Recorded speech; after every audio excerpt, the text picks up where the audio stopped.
வணக்கம் மக்களே, நம்ம வீட்டில் இன்னைக்கு என்ன ஸ்பெஷல் ஃப்ரைடே லஞ்ச் பார்த்தீங்கன்னா, ஒயிட் ரைஸ், 2 பருப்பு வடை, கொஞ்சம் கதம்ப சாம்பார், புளி ரசம் அண்ட் பிளெயின் மோர், கொஞ்சமாக வெத்தல், கொஞ்சம் பூண்டு ஊறுகாய். இதுதாங்க நம்ம வீட்டு ஸ்பெஷல் ஃப்ரைடே லஞ்ச்.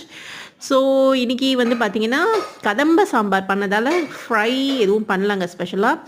அதுக்கு பதிலாக 2 ஃப்ரை வச்சாச்சுங்க, பருப்பு வடையும் அண்ட் கொஞ்சம் வெத்தலை வச்சாச்சு. ஸோ ஃப்ரைடேன்றதால ஃப்ரை ஆகி ஃப்ரை எதுவும் பண்ணல. அண்ட் பார்த்திங்கன்னா நம்ம கதம்ப சாம்பாரில் காய்கறி நிறைய போட்டிருக்கிறதால, அதுலேயே காய்கறி நிறைய இருக்கிறதால நம்ம அடிஷ்னலாக அதை செய்யலை. ஸோ என்ன காய்கறி போட்டிருக்கோன்னு பார்த்திங்கன்னா, கதம்ப சாம்பாரில் வெண்டைக்காய், அவரைக்காய் அண்ட் முள்ளங்கி. ஸோ இந்த 3 காயும் போட்டு சாம்பார் வெங்காயம் போட்டு சாம்பார் வச்சாச்சுங்க. ஸோ இதுதான் நம்ம வீட்டில் இன்றைக்கி ஸ்பெஷல் லஞ்ச்.